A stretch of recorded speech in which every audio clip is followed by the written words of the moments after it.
The dinner was served up in the great hall, where the squire always held his Christmas banquet. A blazing, crackling fire of logs had been heaped on to warm the spacious apartment, and the flame went sparkling and wreathing up the wide-mouthed chimney. The great picture of the Crusader and his white horse had been profusely decorated with greens for the occasion, and holly and ivy had likewise been wreathed round the helmet and weapons on the opposite wall, which I understood were the arms of the same warrior. I must own, by the by, I had strong doubts about the authenticity of the painting and armor as having belonged to the Crusader, they certainly having the stamp of more recent days, but I was told that the painting had been so considered time out of mind, and that, as to the armor, it had been found in a lumber room, and elevated to its present situation by the squire, who at once determined it to be the armor of the family hero, and as he was absolute authority on all such subjects in his own household, the matter had passed into current acceptation. A sideboard was set out just under the chivalric trophy, on which was a display of plate that might have vied, at least in variety, with Belshazzar's parade of the vessels of the temple, flagons, cans, cups, beakers, goblets, basins, and ewers, the gorgeous utensils of good companionship that had gradually accumulated through many generations of jovial housekeepers. Before these stood the 2 Yule candles, beaming like 2 stars of the first magnitude. Other lights were distributed in branches, and the whole array glittered like a firmament of silver. We were ushered into this banqueting scene with the sound of minstrelsy, the old harper being seated on a stool beside the fireplace, and twanging his instrument with a vast deal more power than melody. Never did Christmas board display a more goodly and gracious assemblage of countenances. Those who were not handsome were, at least, happy, and happiness is a rare improver of your hard-favored visage. I always consider an old English family as well worth studying as a collection of Holbein's portraits or Albert Durer's prints. There is much antiquarian lore to be acquired, much knowledge of the physiognomies of former times. Perhaps it may be from having continually before their eyes those rows of old family portraits with which the mansions of this country are stocked. Certain it is, that the quaint features of antiquity are often most faithfully perpetuated in these ancient lines, and I have traced an old family nose through a whole picture gallery, legitimately handed down from generation to generation, almost from the time of the Conquest. Something of the kind was to be observed in the worthy company around me. Many of their faces had evidently originated in a Gothic age, and been merely copied by succeeding generations, and there was one little girl in particular, of staid demeanor, with a Hieronymic nose, and an antique vinegar aspect, who was a great favorite of the squire's, being, as he said, a Bracebridge all over, and the very counterpart of one of his ancestors who figured in the court of Henry VIII. The parson said grace, which was not a short, familiar one, such as is commonly addressed to the deity in these unceremonious days, but a long, courtly, well-worded one of the ancient school. There was now a pause, as if something was expected, when suddenly the butler entered the hall with some degree of bustle. He was attended by a servant on each side with a large wax light, and bore a silver dish, on which was an enormous pig's head, decorated with rosemary, with a lemon in its mouth, which was placed with great formality at the head of the table. The moment this pageant made its appearance, the harper struck up a flourish, at the conclusion of which the young Oxonian, on receiving a hint from the squire, gave, with an air of the most comic gravity, an old carol, the first verse of which was as follows: Caput apri de ferro. Reddens lauds domino. The boar's head in hand bring I, with garlands gay and rosemary. I pray you all sing merrily. Qui estis in convivio. Though prepared to witness many of these little eccentricities, from being apprised of the peculiar hobby of mine host, yet, I confess, the parade with which so odd a dish was introduced somewhat perplexed me, until I gathered from the conversation of the squire and the parson, that it was meant to represent the bringing in of the boar's head, a dish formerly served up with much ceremony and the sound of minstrelsy and song, at great tables, on Christmas Day. I like the old custom, said the squire, not merely because it is stately and pleasing in itself, but because it was observed at the college at Oxford at which I was educated. When I hear the old song chanted, it brings to mind the time when I was young and gamesome, and the noble old college hall, and my fellow students loitering about in their black gowns, many of whom, poor lads, are now in their graves. The parson, however, whose mind was not haunted by such associations, and who was always more taken up with the text than the sentiment, objected to the Oxonian's version of the carol, which, he affirmed, was different from that sung at college. He went on, with the dry perseverance of a commentator, to give the college reading, accompanied by sundry annotations, addressing himself at first to the company at large, but finding their attention gradually diverted to other talk and other objects, he lowered his tone as his number of auditors diminished, until he concluded his remarks in an undervoice to a fat-headed old gentleman next him, who was silently engaged in the discussion of a huge plateful of turkey. The table was literally loaded with good cheer, and presented an epitome of country abundance, in this season of overflowing larders. A distinguished post was allotted to ancient sirloin, as mine host termed it, being, as he added, the standard of old English hospitality, and adjoined of goodly presents, and full of expectation.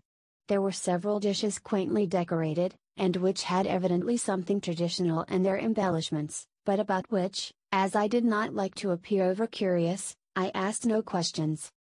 I could not, however, but notice a pie, magnificently decorated with peacock's feathers, in imitation of the tail of that bird, which overshadowed a considerable tract of the table. This, the squire confessed, with some little hesitation, was a pheasant pie, though a peacock pie was certainly the most authentical, but there had been such a mortality among the peacocks this season, that he could not prevail upon himself to have one killed.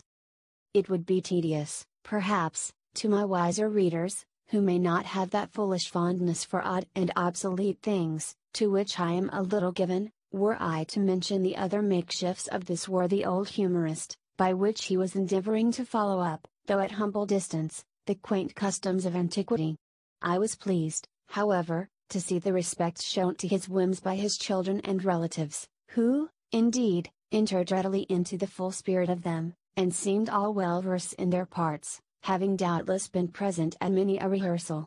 I was amused, too, at the air of profound gravity with which the butler and other servants executed the duties assigned them, however eccentric. They had an old-fashioned look, having, for the most part, been brought up in the household, and grown into keeping with the antiquated mansion, and the humors of its lord, and most probably looked upon all his whimsical regulations as the established laws of honorable housekeeping. When the cloth was removed, the butler brought in a huge silver vessel of rare and curious workmanship, which he placed before the squire. Its appearance was hailed with acclamation, being the wassail bowl, so renowned in Christmas festivity.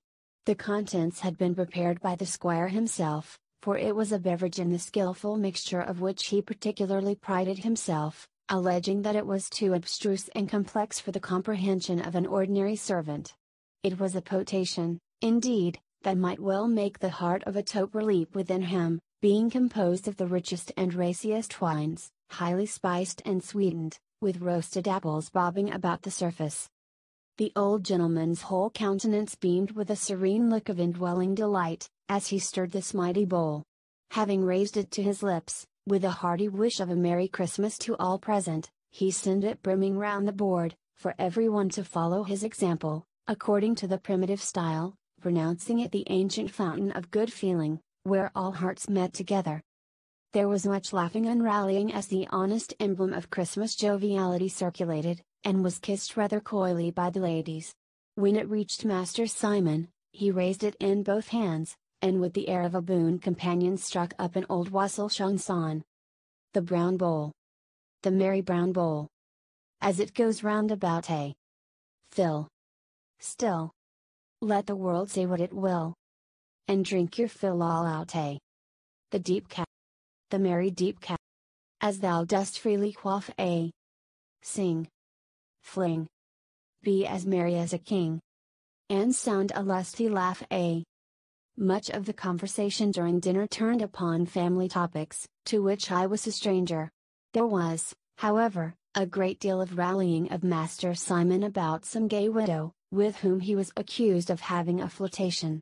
This attack was commenced by the ladies, but it was continued throughout the dinner by the fat-headed old gentleman next the parson, with the persevering assiduity of a slow hound, being one of those long-winded jokers, who, though rather dull at starting game, are unrivaled for their talent in hunting it down.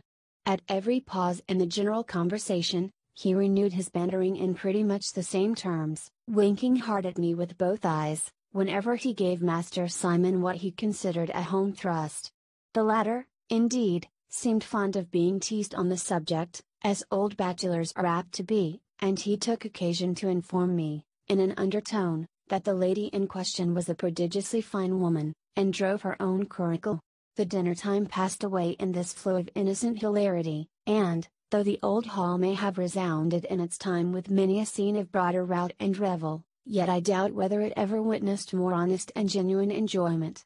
How easy it is for one benevolent being to diffuse pleasure around him, and how truly is a kind heart a fountain of gladness, making everything in its vicinity to freshen into smiles.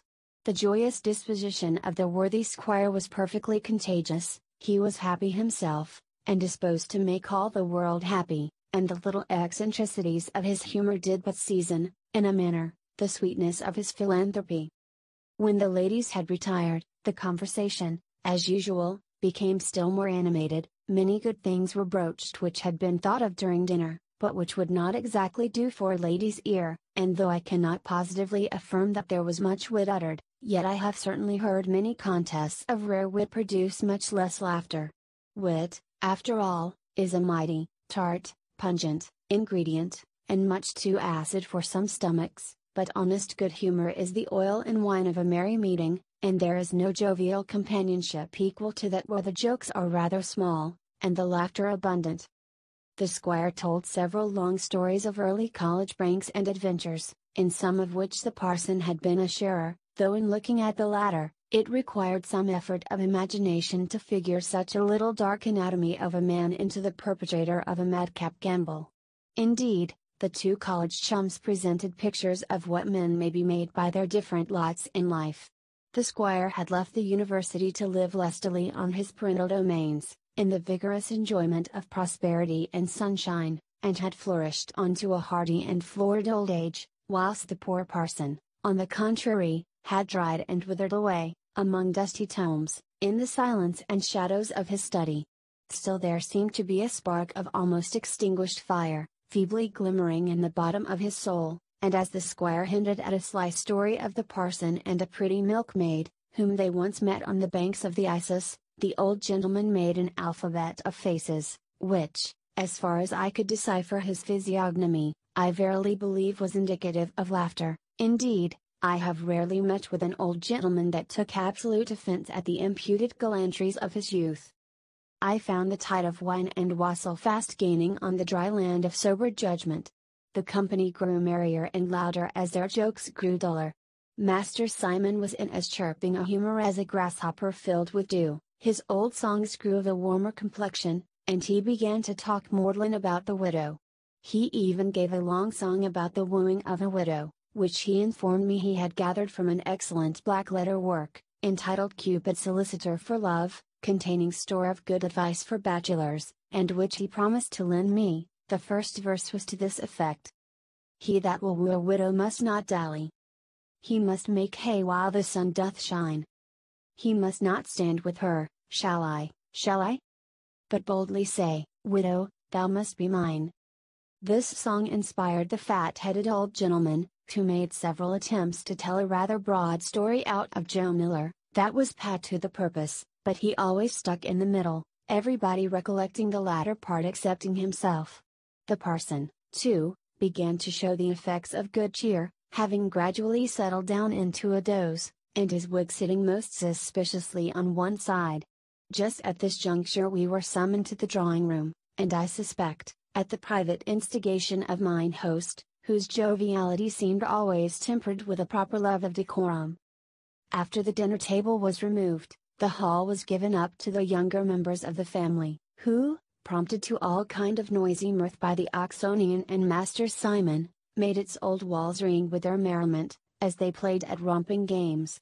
I delight in witnessing the gambols of children, and particularly at this happy holiday season, and could not help stealing out of the drawing room on hearing one of their peals of laughter. I found them at the game of blind man's buff. Master Simon, who was the leader of their revels, and seemed on all occasions to fulfill the office of that ancient potentate, the lord of misrule, was blinded in the midst of the hall. The little beings were as busy about him as the mock fairies about Falstaff, pinching him, plucking at the skirts of his coat, and tickling him with straws. One fine blue-eyed girl of about 13, with her flaxen hair all in beautiful confusion, her frolic face in a glow, her frock half torn off her shoulders, a complete picture of a romp, was the chief tormentor, and, from the slyness with which Master Simon avoided the smaller game, and hemmed this wild little nymph in corners, and obliged her to jump shrieking over chairs, I suspected the rogue of being not a whit more blinded than was convenient. When I returned to the drawing room, I found the company seated round the fire listening to the parson, who was deeply ensconced in a high-backed oaken chair, the work of some cunning artificer of yore, which had been brought from the library for his particular accommodation. From this venerable piece of furniture, with which his shadowy figure and dark weazen face so admirably accorded, he was dealing out strange accounts of the popular superstitions and legends of the surrounding country, with which he had become acquainted in the course of his antiquarian researches. I am half inclined to think that the old gentleman was himself somewhat tinctured with superstition, as men are very apt to be who live a recluse and studious life in a sequestered part of the country, and pore over black-letter tracts, so often filled with the marvelous and supernatural. He gave us several anecdotes of the fancies of the neighboring peasantry, concerning the effigy of the Crusader, which lay on the tomb by the church altar. As it was the only monument of the kind in that part of the country, it had always been regarded with feelings of superstition by the good wives of the village.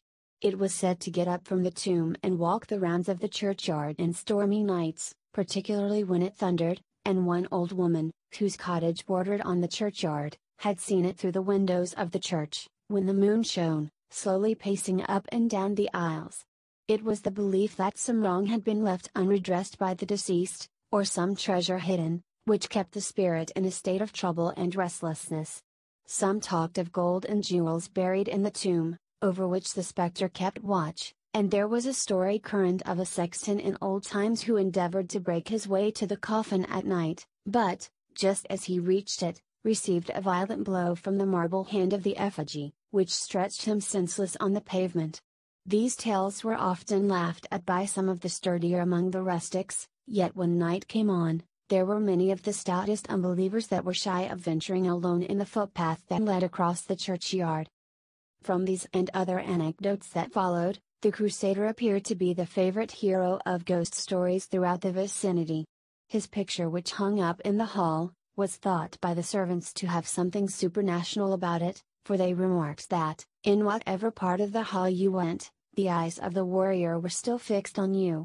The old porter's wife, too, at the lodge, who had been born and brought up in the family, and was a great gossip among the maidservants, affirmed that in her young days she had often heard say, that on Midsummer Eve, when it was well known all kinds of ghosts, goblins, and fairies become visible and walk abroad, the Crusader used to mount his horse, come down from his picture, ride about the house, down the avenue, and so to the church to visit the tomb, on which occasion the church door most civilly swung open of itself, not that he needed it, for he rode through closed gates and even stone walls, and had been seen by one of the dairymaids to pass between two bars of the great park gate, making himself as thin as a sheet of paper. All these superstitions I found had been very much countenanced by the squire, who, though not superstitious himself, was very fond of seeing others so. He listened to every goblin tale of the neighboring gossips with infinite gravity, and held the porter's wife in high favor on account of her talent for the marvelous. He was himself a great reader of old legends and romances, and often lamented that he could not believe in them, for a superstitious person, he thought, must live in a kind of fairyland. Whilst we were all attention to the parson's stories, our ears were suddenly assailed by a burst of heterogeneous sounds from the hall, in which were mingled something like the clang of rude minstrelsy, with the uproar of many small voices and girlish laughter. The door suddenly flew open, and a train came trooping into the room, that might almost have been mistaken for the breaking up of the court of fairy.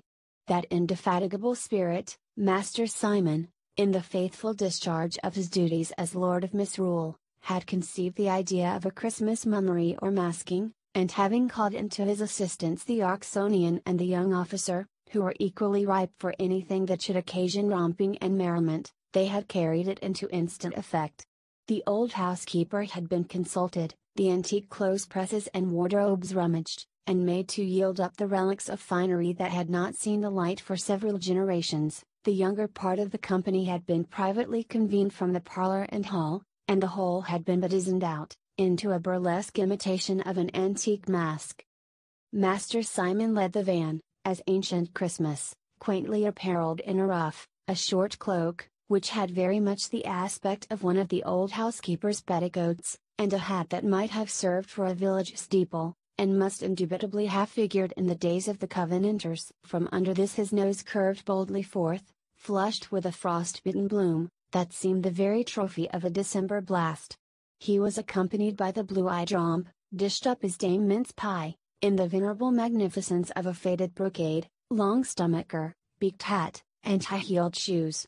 The young officer appeared as Robin Hood, in a sporting dress of kindle green, and a foraging cap with a gold tassel. The costume, to be sure, did not bear testimony to deep research, and there was an evident eye to the picturesque, natural to a young gallant in the presence of his mistress. The fair Julia hung on his arm in a pretty rustic dress, as Maid Marian. The rest of the train had been metamorphosed in various ways, the girls trussed up in the finery of the ancient belles of the Bracebridge line, and the striplings bewhiskered with burnt cork, and gravely clad in broad skirts, hanging sleeves, and full-bottom wigs, to represent the character of roast beef, plum pudding, and other worthies celebrated in ancient maskings. The whole was under the control of the Oxonian, in the appropriate character of Misrule, and I observed that he exercised rather a mischievous sway with his one over the smaller personages of the pageant. The eruption of this motley crew, with beat of drum, according to ancient custom, was the consummation of uproar and merriment. Master Simon covered himself with glory by the stateliness with which, as Ancient Christmas, he walked a minuet with a peerless, though giggling, Dame Mince Pie. It was followed by a dance of all the characters, which, from its medley of costumes, seemed as though the old family portraits had skipped down from their frames to join in the sport. Different centuries were figuring at cross hands and right and left, the Dark Ages were cutting pirouettes and rigadoons, and the days of Queen Bess jiggling merrily down the middle, through a line of succeeding generations. The worthy squire contemplated these fantastic sports, and this resurrection of his old wardrobe, with the simple relish of childish delight. He stood chuckling and rubbing his hands, and scarcely hearing a word the parson said, notwithstanding that the latter was discoursing most authentically on the ancient and stately dance at the paon, or peacock, from which he conceived the minuet to be derived. For my part I was in a continual excitement, from the varied scenes of whim and innocent gaiety passing before me. It was inspiring to me to see wild-eyed frolic and warm-hearted hospitality breaking out from among the chills and glooms of winter, and old age throwing off his apathy, and catching once more the freshness of youthful enjoyment. I felt also an interest in the scene, from the consideration that these fleeting customs were posting fast into oblivion, and that this was, perhaps, the only family in England in which the whole of them were still punctiliously observed. There was a quaintness, too, mingled with all this revelry, that gave it a peculiar zest. It was suited to the time and place, and as the old manor house almost reeled with mirth and wassail, it seemed echoing back the joviality of long departed years. But enough of Christmas and its gambols, it is time for me to pause in this garrulity. Methinks I hear the questions asked by my grave readers, to what purpose is all this? How is the world to be made wiser by this talk? Alas! Is there not wisdom enough extant for the instruction of the world? And if not, are there not thousands of abler pens laboring for its improvement? It is so much pleasanter to please than to instruct, to play the companion rather than the preceptor. What, after all, is the mite of wisdom that I could throw into the mass of knowledge, or how am I sure that my sagest deductions may be safe guides for the opinion of others? But in writing to amuse, If I fail, the only evil is in my own disappointment. If, however, I can by any lucky chance, in these days of evil, rub out one wrinkle from the brow of care, or beguile the heavy heart of one moment of sorrow, if I can now and then penetrate through the gathering film of misanthropy, prompt a benevolent view of human nature, and make my reader more in good humor with his fellow beings and himself, surely, I shall not then have written entirely in vain.